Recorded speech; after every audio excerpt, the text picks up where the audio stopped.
Caption it. Hello and welcome to episode 111 of Nolo Time.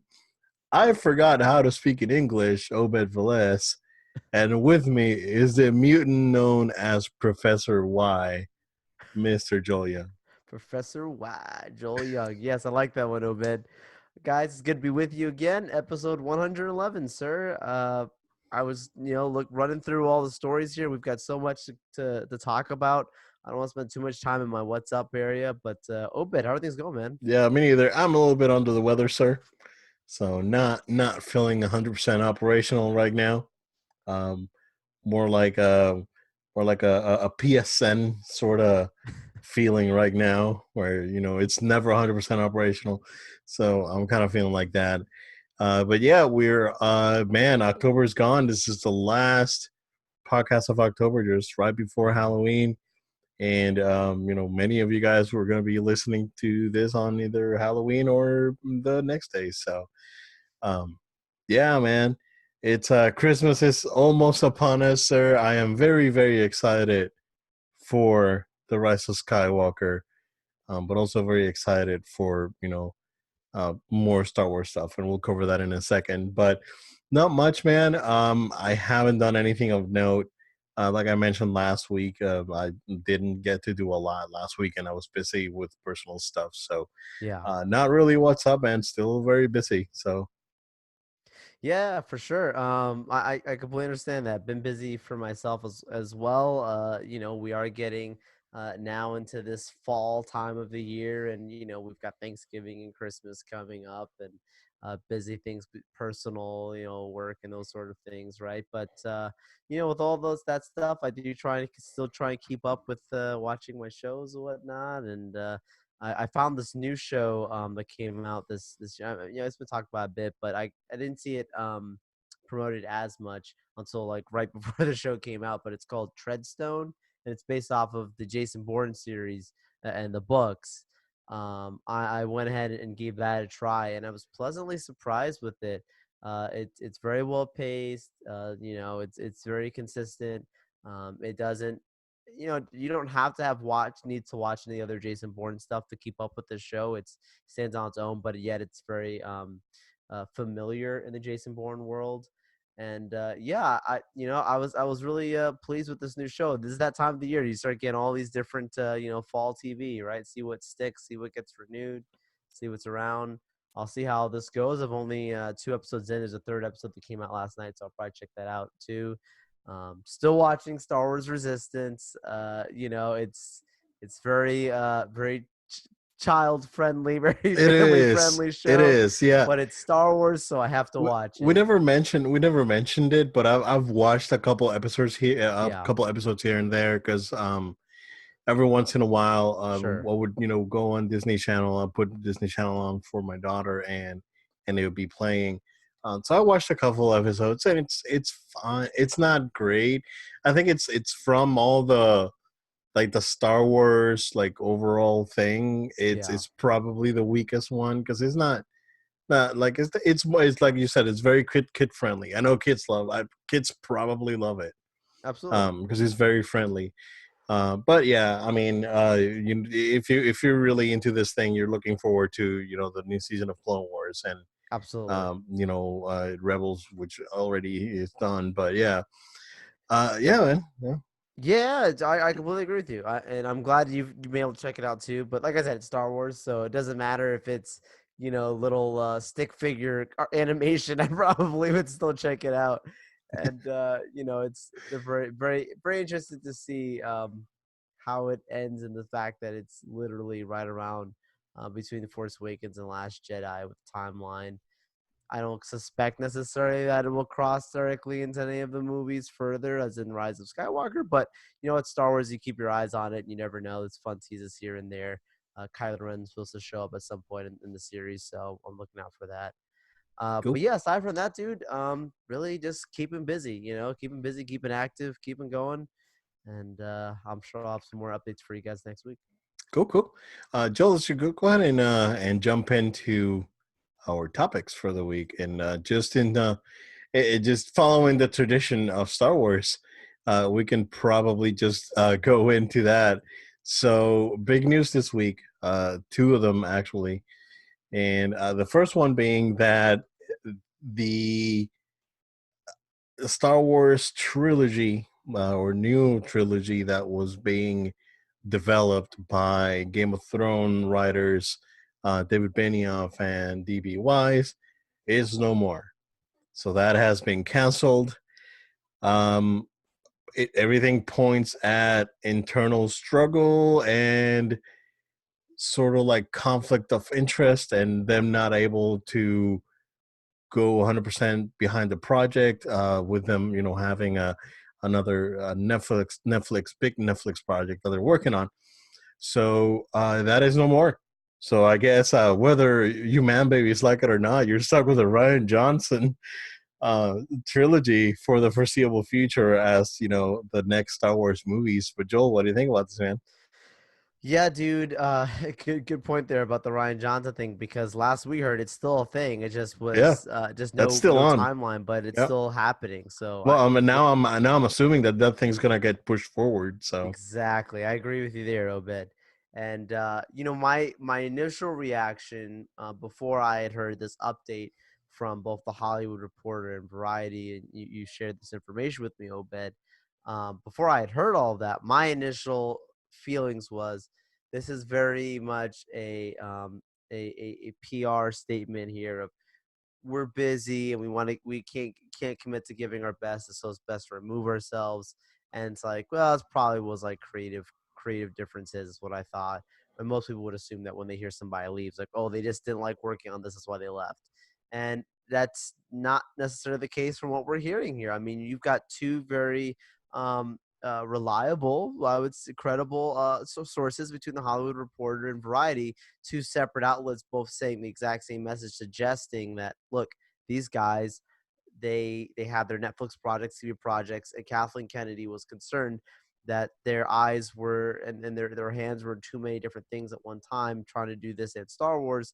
So clearly, it which is good to me. This is good news for the Star Wars fan is saying, look, if Kathleen of the Disney brand is saying, we expect you to be completely and utterly committed to our project and yeah, make us a priority. And if we feel like we're either equal or somehow less than another project or just or other things are vying for your attention, we will not let you work on this. I love that. I think that's a great thing for the fans. It's a win. yeah. And it was just reported it was originally by the Hollywood Reporter, but we're going with the article posted on IGN that it's basically stating that this came out about an hour ago. So the news Yeah. broke out what Monday was it? Monday afternoon, Monday Yes. morning, yeah. So this article today's Wednesday, so was just posted, and it's basically saying that, and I quote, just quoting a portion of what the report is that Kennedy was not convinced that the pair, known for focusing on one project at a time, could truly juggle a sci-fi trilogy while also overseeing film and TV projects at Netflix. Yeah. So it's I'm gonna go into the one project at a time thing here in a minute. But yeah, it seems to me that they the Star Wars was on the back burner for them, and Kennedy's like, "Yo, where's your stuff at?" And there was nothing done, and unfortunately, that was what it is. But Joel, here's what I heard. And shout outs to Castle Super Beast, the remnants of the Super Best Friend cast. So I heard that Benioff and Weiss were at a con or doing a panel somewhere Okay. about Game of Thrones, and they were basically like they were answering questions and this and that, and they were trying to explaining what happened in the final season and how it turned out, how what happened at the that this last season of Game of Thrones was so polarizing for the fans.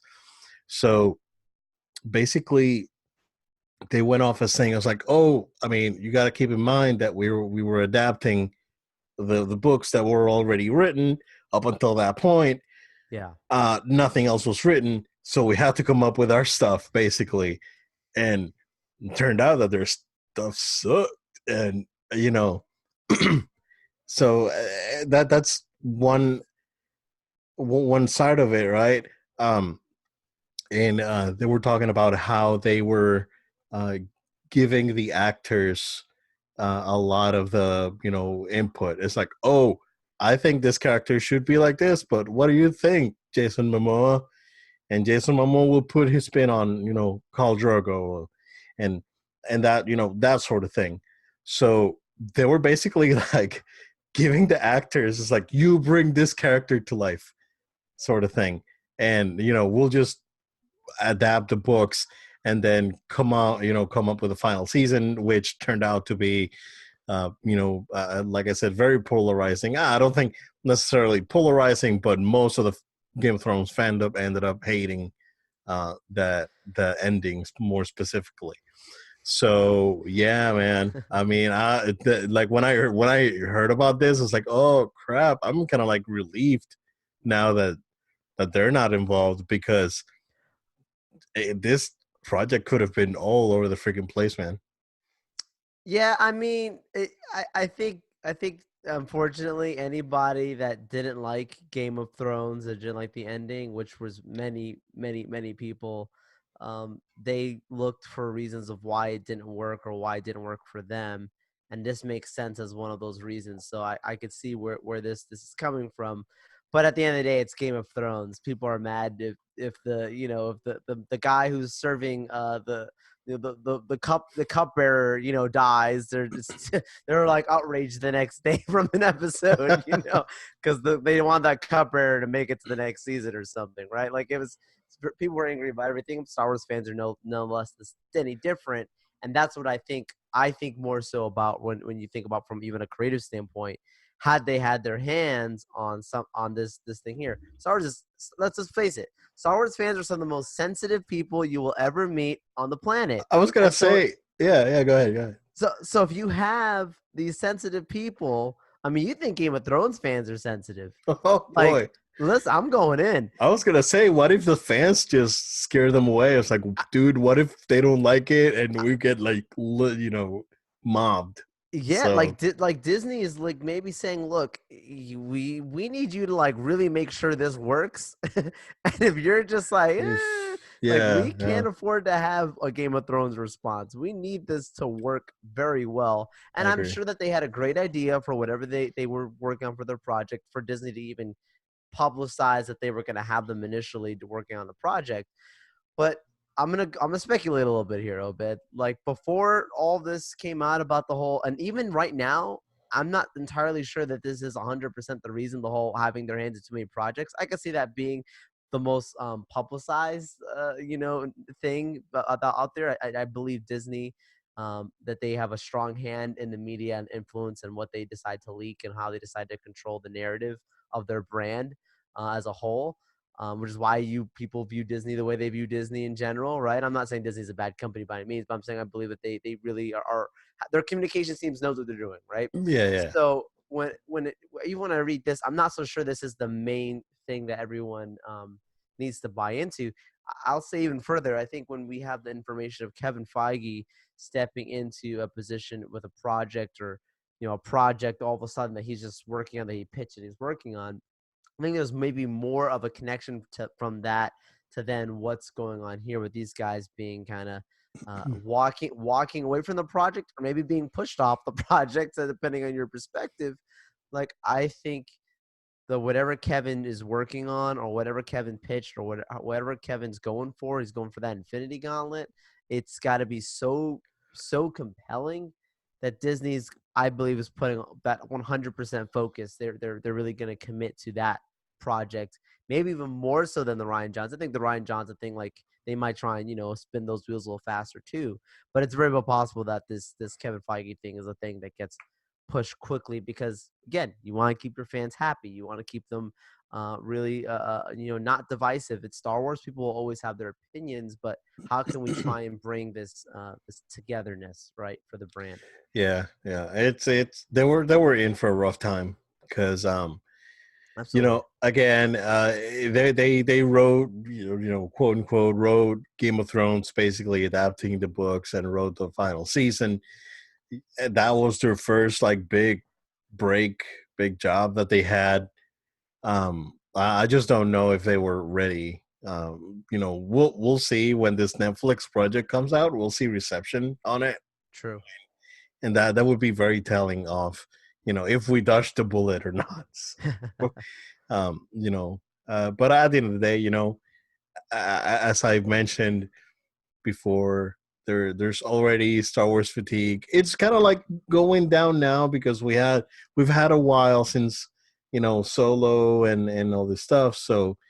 Um, so now it's like, yeah, let's go ahead and wrap this up with episode 9, and we'll see where it goes. I would love to not have another Star Wars movie in 2 years, because Joe, we got the second trailer Yes, for we the did. Mandalorian, and moving from something sort of negative so to something so much more positive. This thing looks amazing, dude. I mean, again, it is fantastic. Everything they showed, uh, the colors they're using, costume design, everything looks top notch. I am very impressed, Joe.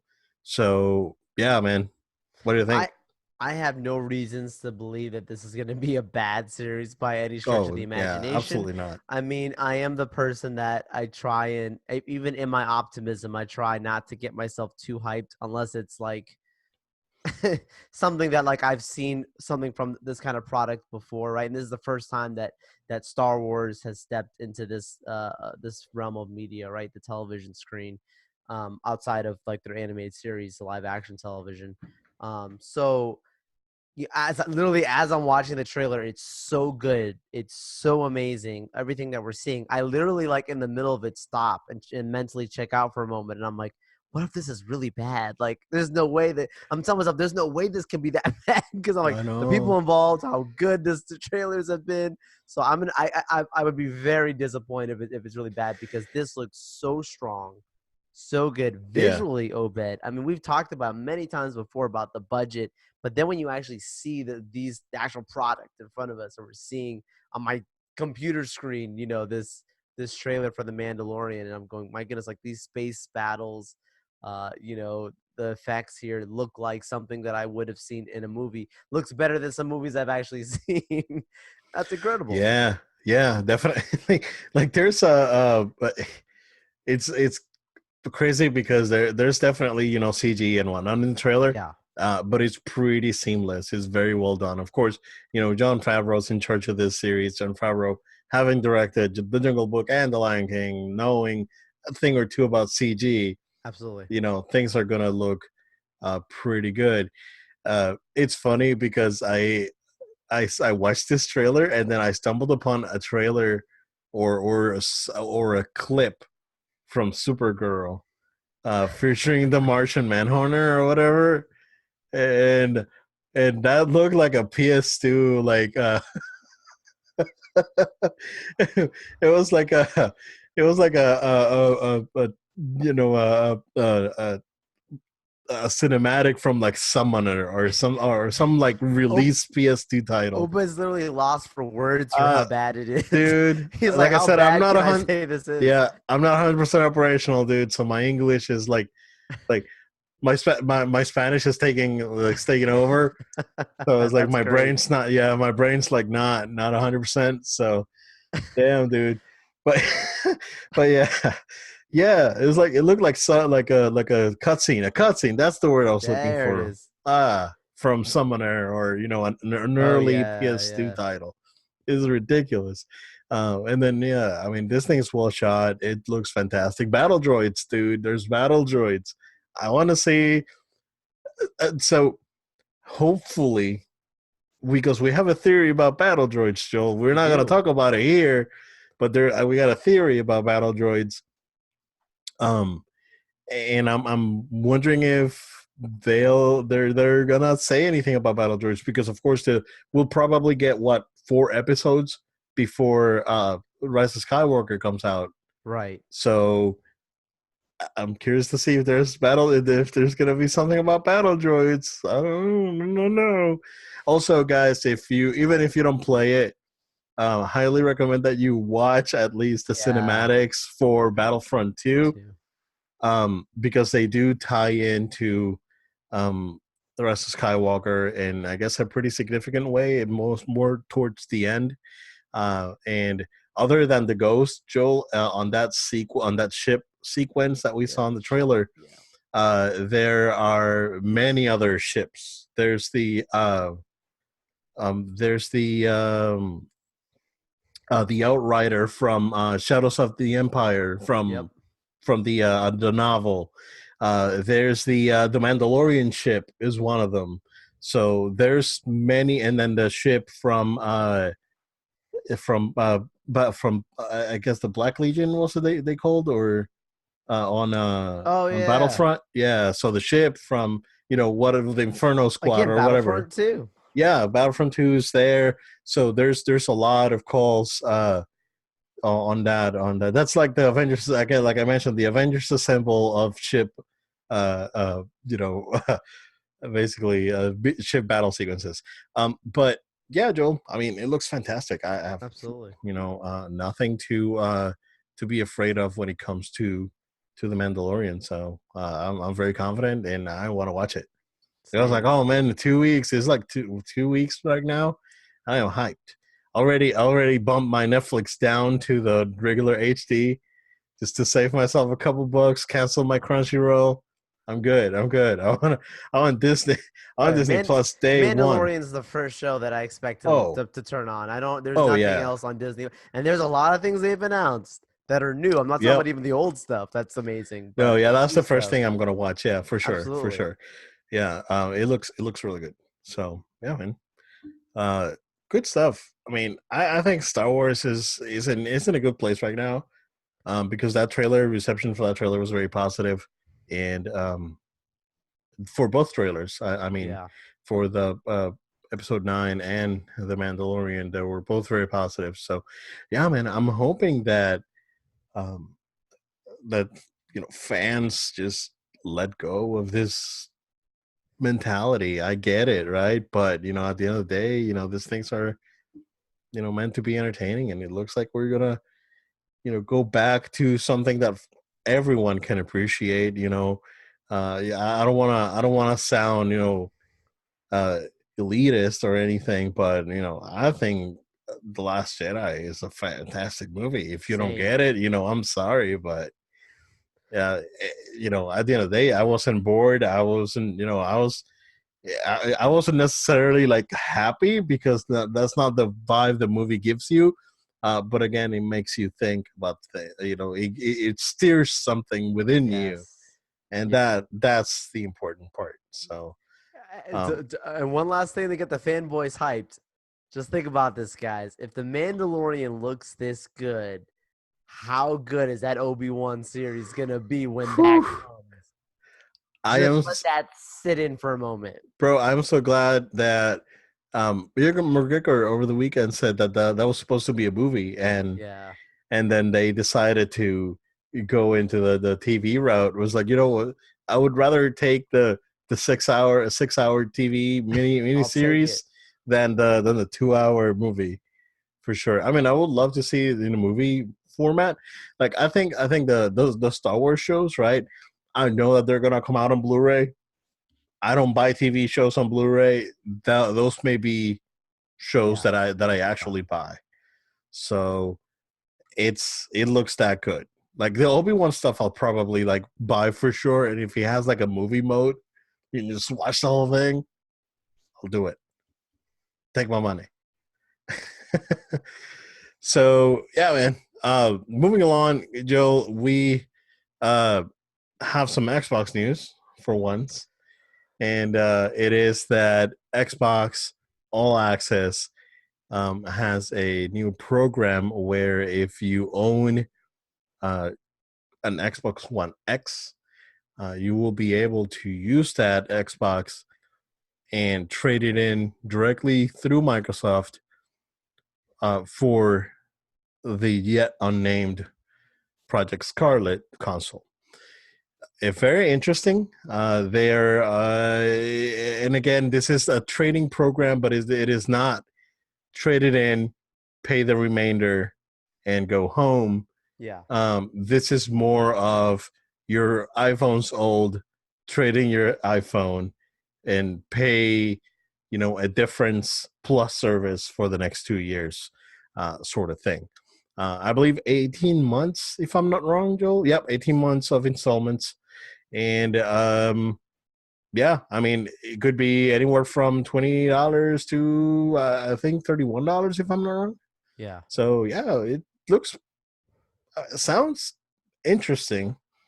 Um, I'm assuming that they're doing this because of a lot of salty people that bought an Xbox One X, and they're not being, you know, uh, being the console of broken promises almost.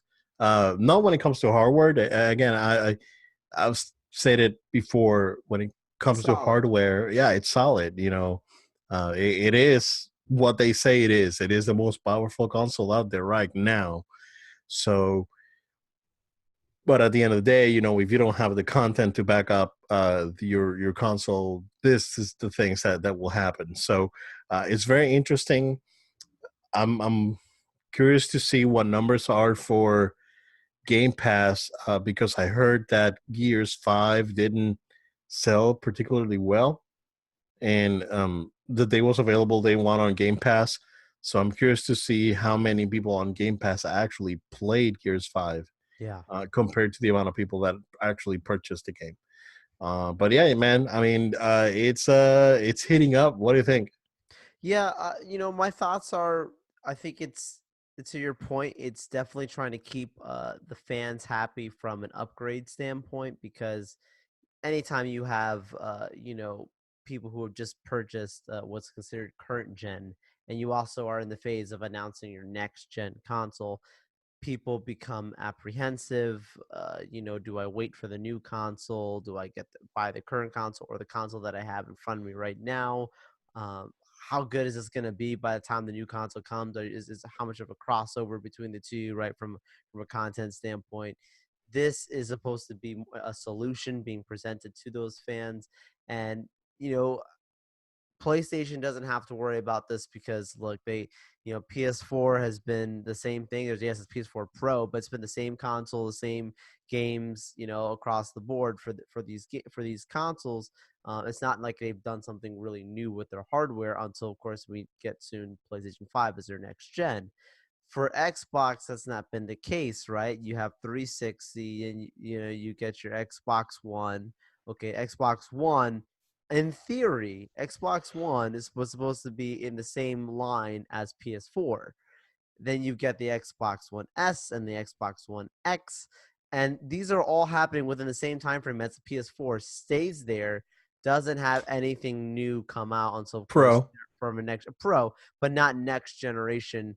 Where in some ways, let's face it, but they kind of announced the Xbox One X as like this next gen kind of thing for them. almost, When yeah. that's the vibes that you get from the way it was presented.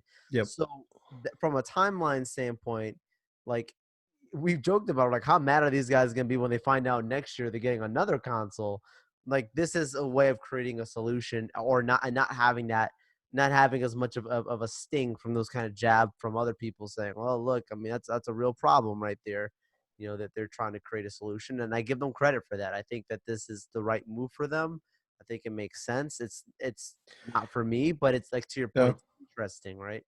Yeah, yeah, and you need to, one thing that's included, or that it's bundled when you go or opt for this program, is that you would go, basically, this would include your Xbox Live Yeah. and would include Game Pass. So this is like the Game Pass Plus or Live Plus or whatever they call it, in basically a bundle with the hardware for 18 months, which is not too bad if you ask me. Yeah.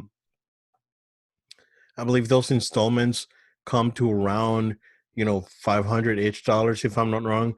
But now it's not bad. I mean, I know that there's users out there, like, Halo Infinite's not gonna come out for Xbox One. That's the next Mhm. gen title. There's other titles that are being in the works, like all the titles that all those studios that Microsoft purchased, in the last year and a half. All those projects are going to be next gen projects. Those are not going to be, Xbox One titles. There's, as far as I know, Joe, other than the regular, like, annualized franchises like the 2K and the Madden and whatnot. I don't think there's really anything else, that's gonna move necessarily well on Xbox in the next year. So Yeah. they really need to do something. I want them to still be competitive. They're doing their own thing. Sony is doing their own thing, and of course, Nintendo is like, they were the only ones that didn't see that actually their sales went up this month. Sony went down; their sales went down like 17%, and Wow. Xbox went down like 7%. Um, like, I don't see, I see zero interest in Xbox out there. I don't. I think it would be a mistake for retailers to like stock Xboxes, or in mass for this holiday season. I doubt it. And the same thing with PlayStation. They gotta be cautious because Next the gen. announcement's already out there. It's Yep. it's already in people's minds. It's like, oh, you know what? I'll wait. But little Timmy that still doesn't have a PS4, and it wants to play all these cool games, might as well get it because it's probably the best time to own a PS4. But at the same time, you got to be mindful that you only have about a year and a half. I would say another 2 years of support, but that could potentially change, Joel, because it was announced just today that it is official that the PS4, it is the second best-selling console ever, passing the 102 million shipped mark, and second only to the PS2. So it passed the Wii, which was up there, and it passed the PS1. Wow. So yeah, big deal, man. That is a big deal, and I don't see PlayStation or Sony just cutting support for this console right away. I think this console has a good 5 years of support left in it. Yeah. Um, Best example I can give you: PS3. PS3, PS4 came out what, 5 years ago already. There was I turned on my PS3 a couple weeks ago. There was an update for it, so there's still stuff happening, and they're updating the software.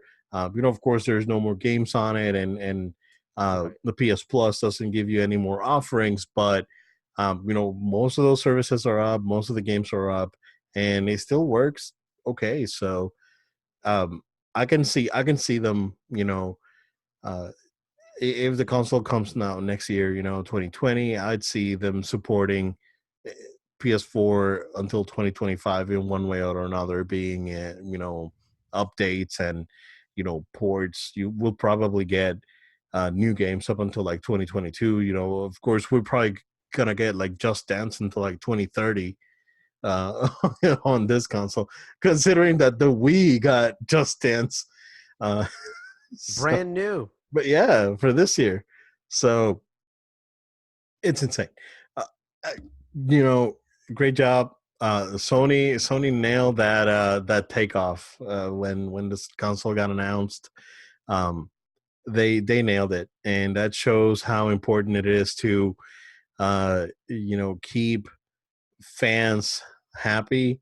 And even though you don't have the best lineup of launch games, you still have compelling stuff down the line. It took about a year for PS4 to find its ground when it came to new stuff. We got I think the first game that potentially used the console in a very strong way was Infamous Second Son, and then from there, we got Uncharted and all the Bloodborne and all this stuff. So Yeah. uh, it was very important for them to get that launch right, and they did it. But yeah, man, it's crazy. For sure. Yeah, big deal. Um, but in some other PlayStation news, PlayStation View is shutting down. Um, PlayStation View being the TV service that PlayStation was offering, and it will shut down January 2020. I guess they were trying to sell the service, but you got any more info on that, man, other than what we've seen? No, I don't have any more information. It's the same thing of saying that they want to make more of a focus on the console and the contents for their console, and that they're steering away from this as it's a very clustered environment of different streaming options for television. So you obviously have Sling and YouTube TV and other things that are now competing. So it makes sense for them, right, to make this kind of decision now if they realize as a business this is not something that they want to stick in for the long term. Yeah, I think it was a good choice. There's a lot of competition out there. Of course, Disney is coming out. It's not necessarily a live TV competitor, but it's content, nonetheless. But then you got like YouTube TV and Sling and all these things that are out Yeah. there that are especially I heard YouTube TV is gaining ground and people love it. Yeah. So they raised their prices too recently. They've been losing channels. So I mean, it would make sense for them to shut it down. Yeah, and I know people who have this that have this right now Yep. that they were very pleased with the service. Yeah. They would use it all around their house and on the go, and I got to see a little bit of a demo of it myself, and I thought it looked really great to the point that I was like, well, if I'm going to be a cable cutter, this would be one of those options I would take a very serious look at. But no, it's going away, and if the reasonings behind it makes sense. It's very clustered. And you know what? If they can take this team now that's been working on this content to think about content just for the PlayStation 5 and the PlayStation brand, sure. Yeah, and do something else with those resources because I'm assuming they had a pretty robust network infrastructure Yeah. for this, and they can probably leverage this with another service. So, yeah, we'll see what comes out of that.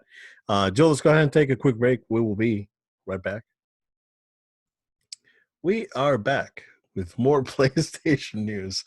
It's kind of like the it's becoming a trend, Joe, It is. that it's Star Wars and PlayStation. It's probably going to be like that for the next couple of months until episode 9. And then after that, it's probably going to be Marvel and PlayStation. Or you know what? It's probably still going to be Star Wars and PlayStation because Mandalorian Obi-Wan. and I mean, Obi-Wan it's and all the stuff that Disney Plus animated. is having. Yeah. Yeah. Yeah. It's gonna be an interesting couple of months.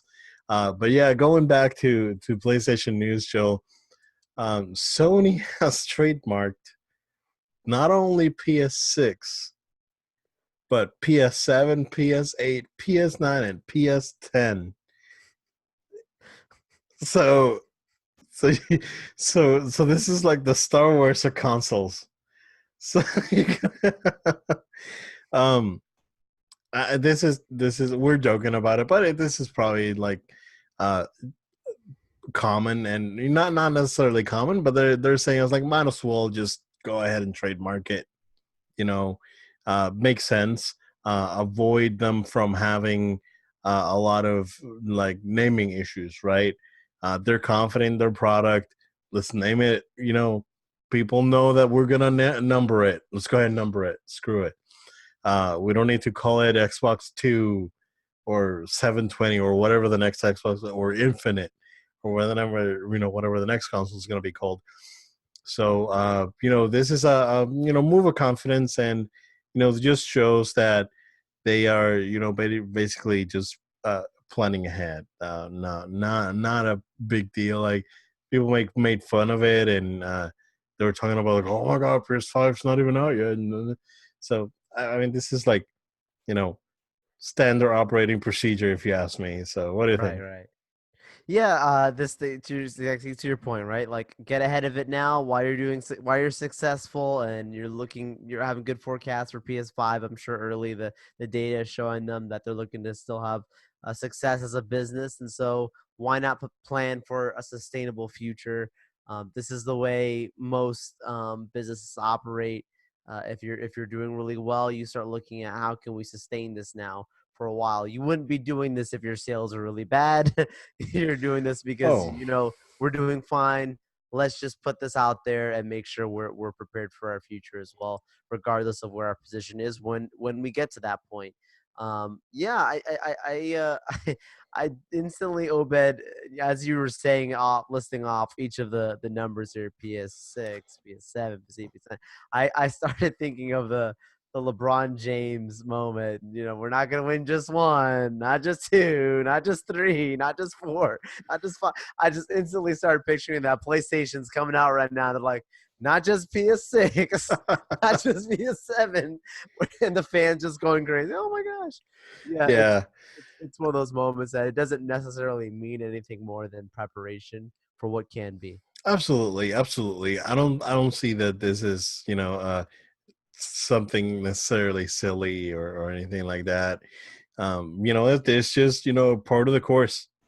It's they're just planning ahead, making sure that they have, that everyone's on the same page. And again, they're moving forward with new leadership, and you know it seems to be, they seem to be looking at the future, for sure. Yeah. And they're not just standing around. They're definitely going to make it happen. And yeah, I think that we will find out about this PlayStation 6 in about 5 years, 6 years, Yeah. we may say. Yeah, the next 6 years, if no low time still around, we may cover it. So uh so just follow us on social media, plug us in, Joe. No, Joe, Death Stranding, game that I am very much looking forward to, comes out here in a couple of weeks. We've always sort of known that this game was coming out for PC. Kojima hinted at it back in the day, and for a moment there, they were saying, oh, they removed the PlayStation exclusive thing, or labeling from the box art. We've always sort of known that this game was coming out for PC. It is coming out for PC. It is confirmed that it will be coming out in, I guess, early summer 2020 is what they're projecting, and 505 um, will be just basically publishing the game on PC. It will not be Sony. I'm assuming you'll see the Sony Interactive Entertainment logo in the game somewhere, since Sony basically funded the project. But it's interesting that Sony themselves are not publishing on PC. It's 505. They, published Control recently. Of course, Hideo Kojima has a cameo in Control. Spoiler alert. Um, and on only on the PlayStation version, which is interesting too. So Hideo Kojima is a PlayStation exclusive. But yeah, Joel. I mean, not much to say here. What do you think? Happy to hear this. I love to hear more people get the chance to play a game that looks to be an amazing experience. So much hype going into this game, so much anticipation and expectation for a phenomenal, award-winning type of game we're looking at right here. Right, like this is something that I'm not getting ahead of it because we haven't played it yet, but we're looking for something that's been a passion project, something very special that he's been kind of loose to make something that's going to be amazing. With me putting all that out there, I'm saying that to say, like, look, more people need to have the opportunity to play this game. It's been alluded to. Let's make sure this is concrete as the game is setting up now for its launch, as the game is being pushed into full on, getting in the hands of console owners. Now let's make sure that people understand you will have the opportunity to also play this on PC. And now we've got some concreteness behind this, so you can have rest assured and be prepared to experience this as well in that medium in that format. So I'm happy. This is the right thing to do. Again, let people experience it because man, buckle up. It's gonna be a special one when this comes out. Yeah, I just realized this next Friday. Yeah, dude, they're fully It's committed right now, pushing it's this thing out. yeah, no, this thing's got yeah, man. Ooh, I gotta plan my weekend, man. I gotta wake up at 5 in the morning to start this thing early. Yeah, I'm excited. I'm excited for this game. I heard certain things. I heard it's just really good and something very different Yeah, from what's out there. So I am very much looking forward to it. And yeah, I mean it's Kojima. I mean when has he let us down? No, but I wished again, Metal Gear Solid being my favorite franchise ever, that we would have gotten another one of those. I don't know what's happening. I'm still hoping that there is some, big surprise for PS5 release. So we'll see. But it's very impressive. This game was announced in 2016, 3 years ago, and you know, Kojima was basically putting his team together and basically working with Sony and Guerrilla Games to get the engine going and basically get the game going. And of course, he's received tremendous support from his fans and from Hollywood too. There's a lot of it's cameos in true. this game, a lot of high profile actors. I don't know if you saw the thing with oh boy, I forgot his name. Norman Reedus, No, the director of Guillermo del Toro. Mad Max. Um, Oh, for the new Mad Max movie, it's older director, a ye- well-esteemed director. yeah, George Miller. Yep. George Miller. So yeah, there was a thing with George Miller recently. Again, Kojima being a big fan of George Miller. So yeah, I'm very excited. This looks like it's going to be a very interesting game. Um, I'm hoping to capture some of the story because it certainly looks confusing, but we'll see about that. Jill, that's what we have. Kind of like a shorter episode today. But we will be back again here with you guys. In the meantime, Joel, go ahead and plug us in, man. Guys, thank you so much for taking time out of your day to listen and enjoy this content here from No Load Time. We really appreciate it, and we want to invite you to stay connected with us on our social media. So go ahead and give us a follow at No Load Time. At No Load Time, we're on Facebook, Twitter, Instagram, and Twitch. Also, want to invite you guys to make sure you're subscribed to get all the latest content from us as it comes through. So make sure you're a subscriber on iTunes, Google Play, SoundCloud, and Spotify.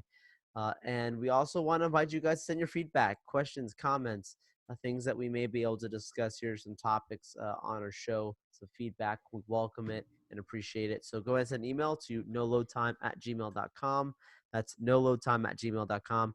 Again, guys, thank you so very much. We look forward to being with you on our very next episode. Thank you, guys. We will see you again next time.